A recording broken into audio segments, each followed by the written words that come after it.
Hi friends, ಹೇಗಿದ್ದೀರಾ? ಎಲ್ಲ ಚೆನ್ನಾಗಿದ್ದೀರಾ ಅಂತ ಅಂದ್ಕೊಳ್ತೀನಿ. ಇವತ್ತಿನ ವಿಡಿಯೋದಲ್ಲಿ ಬ್ರೆಡ್ ಹಾಗೆಯೇ ಹಾಲನ್ನು ಬಳಸಿ ಸಖತ್ ಟೇಸ್ಟಿಯಾಗಿರುವಂತಹ ಒಂದು ರೆಸಿಪಿನ ಯಾವ ರೀತಿಯಾಗಿ ಮಾಡೋದು ಅಂತ ನೋಡೋಣ. ತುಂಬಾ ರುಚಿಯಾಗಿರುತ್ತೆ. ಸಣ್ಣ ಮಕ್ಕಳಿಂದ ಹಿಡಿದು ದೊಡ್ಡವರವರೆಗೂ ತುಂಬಾ ಇಷ್ಟಪಟ್ಟು ತಿಂತಾರೆ ಅಂತಲೇ ಹೇಳ್ಬೋದು. ಹಾಗಾದರೆ ಬನ್ನಿ ತಡ ಮಾಡದೆ ರೆಸಿಪಿನ ಶುರು ಮಾಡೋಣ. ಇದನ್ನು ಮಾಡಲಿಕ್ಕೆ ಮೊದಲು ನಾನಿಲ್ಲಿ 3 ಸ್ಲೈಸಸ್ ಆಗುವಷ್ಟು ಬ್ರೆಡ್ಡನ್ನು ತಗೊಂಡಿದ್ದೀನಿ. ಫ್ರೆಶ್ ಆಗಿರುವಂತಹ ಬ್ರೆಡ್ ಇದ್ದರೂ ನಡೆಯುತ್ತೆ, ಮನೆಯಲ್ಲೇ ಉಳಿದಿರುವಂತಹ ಬ್ರೆಡ್ ಇದ್ದರೂ ನಡೆಯುತ್ತೆ. ಇವಾಗ ನಾನಿಲ್ಲಿ ಬ್ರೆಡ್ಡಿನ ಎಡ್ಜಸ್ಸನ್ನು ಕಟ್ ಮಾಡ್ಕೊಳ್ತಾ ಇದ್ದೀನಿ. ಈ ರೀತಿಯಾಗಿ ಬ್ರೌನ್ ಕಲರ್ ಇರುತ್ತೆ ನೋಡಿ, ಅದನ್ನು ಪೂರ್ತಿ ಕಟ್ ಮಾಡಿ ತೆಗೆದುಬಿಡಿ.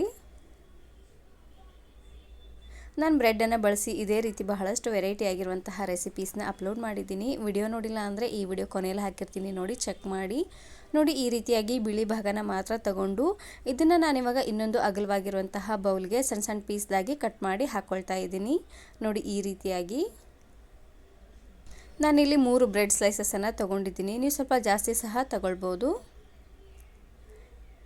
ಈ ರೀತಿಯಾಗಿ ಕಟ್ ಮಾಡಿ ಆದರೂ ಹಾಕ್ಕೊಳ್ಬೋದು, ಇಲ್ಲಾಂದರೆ ಮಿಕ್ಸಿ ಜಾರಿಗೆ ಹಾಕಿ ಪೂರ್ತಿ ನುಣ್ಣದಾಗಿ ಸಹ ಗ್ರೈಂಡ್ ಮಾಡ್ಕೊಳ್ಬೋದು. ನಾನು ಈ ರೀತಿಯಾಗಿ ಸಣ್ಣ ಸಣ್ಣ ಪೀಸಾಗಿ ಕಟ್ ಮಾಡಿ ಹಾಕ್ಕೊಳ್ತಾ ಇದ್ದೀನಿ.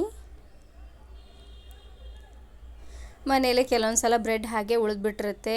ಉಳಿದಿರುವಂತಹ ಬ್ರೆಡ್ ತಿನ್ನಲಿಕ್ಕೆ ಅಷ್ಟೊಂದಾಗಿ ಇಷ್ಟಪಡೋದಿಲ್ಲ, ಸ್ವಲ್ಪ ಗಟ್ಟಿಯಾಗಿರುತ್ತೆ ನೋಡಿ. ಹಾಗಾಗಿ ಅಂಥ ಟೈಮಲ್ಲಿ ಈ ರೆಸಿಪಿನ ಮಾಡ್ಕೊಳ್ಳಿ, ಸಖತ್ ಟೇಸ್ಟಿಯಾಗಿರುತ್ತೆ ಅಂತಲೇ ಹೇಳ್ಬೋದು. ಹಾಗೆಯೇ ಈ ರೆಸಿಪಿನ ನೀವು 2 ರಿಂದ 3 ದಿನವರೆಗೂ ಸ್ಟೋರ್ ಮಾಡಿ ಇಟ್ಕೊಳ್ಬೋದು, ಚೆನ್ನಾಗಿರುತ್ತೆ. ಇವಾಗ ನಾನಿಲ್ಲಿ ಕಾಯಿಸಿ ಆರಿಸಿರುವಂಥ ಹಾಲನ್ನು ಹಾಕ್ಕೊಂಡು ಚೆನ್ನಾಗಿ ಇದನ್ನು ಮಿಕ್ಸ್ ಮಾಡ್ಕೊಳ್ತಾ ಇದ್ದೀನಿ. ಇದನ್ನು ಸ್ವಲ್ಪ ಹಿಟ್ಟಿನ ಥರ ನಾದ್ಕೊಳ್ಬೇಕು ನೋಡಿ. ಹಾಗಾಗಿ ಸ್ವಲ್ಪನೂ ಗಂಟಿಲ್ದಂಗೆ ಸ್ವಲ್ಪ ಅನ್ನಂಗೆ ಹಾಲನ್ನು ಹಾಕ್ಕೊಂಡು ಚೆನ್ನಾಗಿ ರೀತಿಯಾಗಿ ಮಿಕ್ಸ್ ಮಾಡ್ಕೊಂಡು ತಗೊಳ್ಬೇಕು. ಸ್ವಲ್ಪನೂ ಬ್ರೆಡ್ ಪೀಸ್ ಇಲ್ದಂಗೆ ಚೆನ್ನಾಗಿ ಇದನ್ನು ಕಲಿಸ್ಕೊಂಡು ತಗೊಳ್ಳಿ. ಈ ರೀತಿಯಾಗಿ ಪೀಸ್ ಮಾಡಿ ಆದರೂ ಹಾಕ್ಕೊಳ್ಬೋದು, ಇಲ್ಲಾಂದರೆ ಗ್ರೈಂಡ್ ಮಾಡಿ ಸಹ ಹಾಕ್ಕೊಳ್ಬೋದು. ಆದಷ್ಟು ಕಾಯಿಸಿ ಆರಿಸಿರುವಂಥ ಹಾಲನ್ನೇ ಹಾಕ್ಕೊಳ್ಳಿ, ಚೆನ್ನಾಗಿರುತ್ತೆ. ಇದಕ್ಕೆ ಹಾಲಿನ ಬದಲಾಗಿ ನೀರನ್ನು ಹಾಕ್ಕೊಂಡು ಕಲಿಸಿದ್ರೆ ಅಷ್ಟೊಂದು ರುಚಿಯಾಗಿ ಬರೋದಿಲ್ಲ. ಹಾಗಾಗಿ ಫ್ರೆಶ್ ಆಗಿ ಕಾಯಿಸಿ ಆರಿಸಿರುವಂಥ ಹಾಲನ್ನೇ ಹಾಕ್ಕೊಳ್ಳಿ.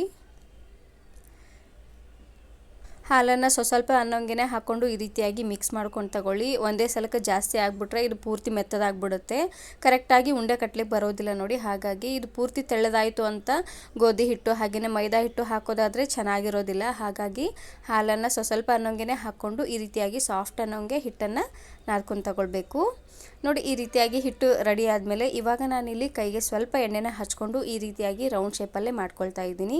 ಸ್ವಲ್ಪ ನಾನಿಲ್ಲಿ ಮೀಡಿಯಮ್ ಸೈಜಲ್ಲೇ ಮಾಡ್ಕೊಳ್ತಾ ಇದ್ದೀನಿ. ಇದು ಕರೆದ್ರೆ ಇನ್ನು ಸ್ವಲ್ಪ ಡಬಲ್ ಸೈಜ್ ಆಗುತ್ತೆ ನೋಡಿ. ಹಾಗಾಗಿ ಇವಾಗ ಉಳಿದಿರುವಂತಹ ಬ್ರೆಡ್ಡಿನ ಹಿಟ್ಟನ್ನು ಸಹ ಇದೇ ರೀತಿಯಾಗಿ ಸಣ್ಣ ಸಣ್ಣ ಉಂಡೆನ ಮಾಡ್ಕೊಂಡು ತಗೊಳ್ಳಿ. ಒಂದೊಂದು ಉಂಡೆನ ಮಾಡಬೇಕಾದ್ರೂ ಕೈಗೆ ಸ್ವಲ್ಪ ಅನ್ನೋಂಗೆ ಎಣ್ಣೆನ ಹಚ್ಕೊಂಡು ಮಾಡ್ಕೊಳ್ಳಿ, ಇಲ್ಲಾಂದರೆ ಕರೆಕ್ಟಾಗಿ ಶೇಪ್ ಬರೋದಿಲ್ಲ. ಹಾಗೆಯೇ ಇದ್ರ ಮೇಲೆ ಸ್ವಲ್ಪನೂ ಕ್ರ್ಯಾಕ್ ಇಲ್ದಂಗೆ ಚೆನ್ನಾಗಿ ರೌಂಡ್ ಶೇಪಲ್ಲೇ ಮಾಡ್ಕೊಳ್ಬೇಕು. ಕೆಲವೊಂದು ಸಲ ಬ್ರೆಡ್ ತಂದಾಗ ಹಾಗೆ ಉಳಿದ್ಬಿಟ್ಟಿರುತ್ತೆ. ಉಳಿದಿರುವಂತಹ ಬ್ರೆಡ್ ಇದ್ದರೆ ಸ್ವಲ್ಪ ಗಟ್ಟಿಯಾಗಿರುತ್ತೆ ನೋಡಿ, ಯಾರೂ ತಿನ್ನಲಿಕ್ಕೆ ಅಷ್ಟೊಂದಾಗಿ ಇಷ್ಟಪಡೋದಿಲ್ಲ. ಅಂಥ ಟೈಮಲ್ಲಿ ಈ ರೆಸಿಪಿನ ಮಾಡ್ಕೊಳ್ಳಿ, ಸಖತ್ ಟೇಸ್ಟಿಯಾಗಿರುತ್ತೆ ನೋಡಿ. ಇದೇ ರೀತಿಯಾಗಿ ಸ್ವಲ್ಪ ಸಣ್ಣ ಸೈಜಲ್ಲೇ ಎಲ್ಲ ಉಂಡೆನ ಮಾಡ್ಕೊಂಡು ತಗೊಳ್ಬೇಕು. ಈ ಹಿಟ್ಟನ್ನು ಕಲಸಿ ಜಾಸ್ತಿ ಹೊತ್ತಿಟ್ಟರೆ ಪೂರ್ತಿ ಮೆತ್ತಗಾಗ್ಬಿಡುತ್ತೆ ನೋಡಿ. ಹಾಗಾಗಿ ಕಲಸಿದ ತಕ್ಷಣವೇ ಈ ರೀತಿಯಾಗಿ ಉಂಡೆನ ಮಾಡ್ಕೊಂಡು ತಗೊಳ್ಬೇಕು. ಆದಷ್ಟು ಪೂರ್ತಿ ಲೈಟ್ ಹ್ಯಾಂಡಿಂದನೇ ಮಾಡ್ಕೊಳ್ಳಿ, ಪೂರ್ತಿ ಗಟ್ಟಿಯಾಗಿ ಒತ್ತಲಿಕ್ಕೆ ಹೋಗಬೇಡಿ. ಇವಾಗ ನಾನಿಲ್ಲಿ ಕಾಯ್ದಿರುವಂತಹ ಎಣ್ಣೆಗೆ ಒಂದೊಂದೇ ಬ್ರೆಡ್ಡಿನ ಉಂಡೆನ ಬಿಡ್ತಾ ಬರ್ತಾ ಇದ್ದೀನಿ. ಉರಿನ ಪೂರ್ತಿಯಾಗಿ ಲೋ ಫ್ಲೇಮ್ನೆಲ್ಲ ಇಟ್ಟು ಚೆನ್ನಾಗಿ ಇದನ್ನು ಫ್ರೈ ಮಾಡ್ಕೊಂಡು ತಗೊಳ್ಬೇಕು. ಮೇಲ್ಗಡೆ ಪೂರ್ತಿ ಬ್ರೌನ್ ಕಲರ್ ಬರೋವರೆಗೂ ಲೋ ಫ್ಲೇಮ್ನೆಲ್ಲ ಇಟ್ಟು ಚೆನ್ನಾಗಿ ಇದನ್ನು ಫ್ರೈ ಮಾಡ್ಕೊಂಡು ತಗೊಳ್ಳಿ. ಪೂರ್ತಿ ಹೈ ಫ್ಲೇಮ್ನಲ್ಲಿ ಇಟ್ಬಿಟ್ರೆ ಮೇಲ್ಗಡೆ ಎಲ್ಲ ಚೆನ್ನಾಗಿ ಬ್ರೌನ್ ಆಗಿರುತ್ತೆ, ಒಳಗಡೆ ಹಿಟ್ಟು ಹಸಿ ಹಸಿ ಹಾಗೆ ಉಳ್ಕೊಂಡ್ಬಿಡುತ್ತೆ ನೋಡಿ. ಹಾಗಾಗಿ ಉರಿನ ಪೂರ್ತಿಯಾಗಿ ಲೋ ಫ್ಲೇಮ್ನೆಲ್ಲ ಇಟ್ಟು ಒಂದು 4 ರಿಂದ 5 ನಿಮಿಷ ಆದರೂ ಚೆನ್ನಾಗಿ ಇದನ್ನು ಬೇಯಿಸ್ಕೊಂಡು ತಗೊಳ್ಬೇಕು.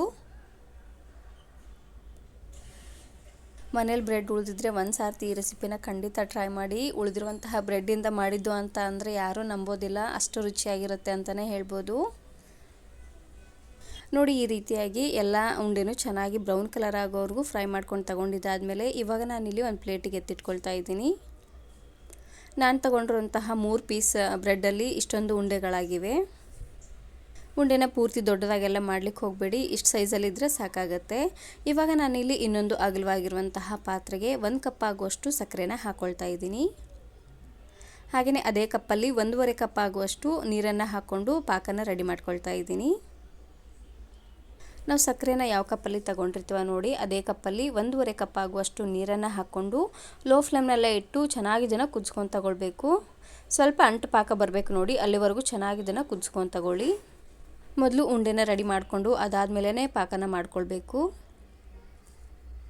ನೋಡಿ ಒಂದು ಸಾರ್ತಿ ಈ ರೀತಿಯಾಗಿ ಚೆನ್ನಾಗಿ ಇದನ್ನು ಮಿಕ್ಸ್ ಮಾಡಿಕೊಂಡು ಇವಾಗ ಲೋ ಫ್ಲೇಮ್ನಲ್ಲೇ ಇಟ್ಟು ಚೆನ್ನಾಗಿ ಇದನ್ನು ಕುದಿಸ್ಕೊಂಡು ತಗೊಳ್ಳಿ. ನೋಡಿ ಈ ರೀತಿಯಾಗಿ ಚೆನ್ನಾಗಿದು ಕುದಿ ಬಂದಾದಮೇಲೆ ಇವಾಗ ನಾನಿಲ್ಲಿ ಸ್ವಲ್ಪ ಏಲಕ್ಕಿ ಪುಡಿನ ಹಾಕ್ಕೊಂಡು ಇವಾಗ ನಾನಿಲ್ಲಿ ಗ್ಯಾಸನ್ನು ಆಫ್ ಮಾಡ್ಕೊಳ್ತಾ ಇದ್ದೀನಿ. ಚೆನ್ನಾಗಿದು ಈ ರೀತಿಯಾಗಿ ಕುದ್ರೆ ಸಾಕಾಗತ್ತೆ. ಗ್ಯಾಸನ್ನು ಆಫ್ ಮಾಡಿಕೊಂಡು ಪಾಕ ಬಿಸಿ ಇರುವಾಗಲೇ ನಾವು ಆವಾಗಲೇ ಮಾಡಿಟ್ಟಿರುವಂತಹ ಬ್ರೆಡ್ಡಿನ ಉಂಡೆನ ಹಾಕ್ಕೊಳ್ತಾ ಇದ್ದೀನಿ.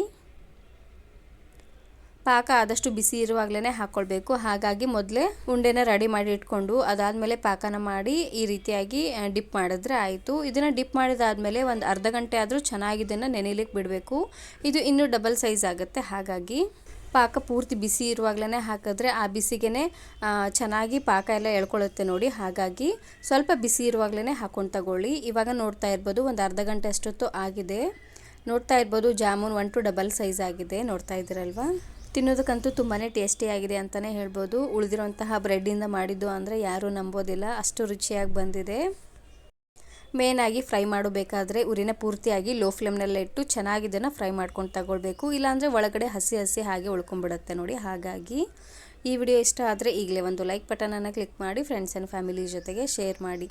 Thanks for watching.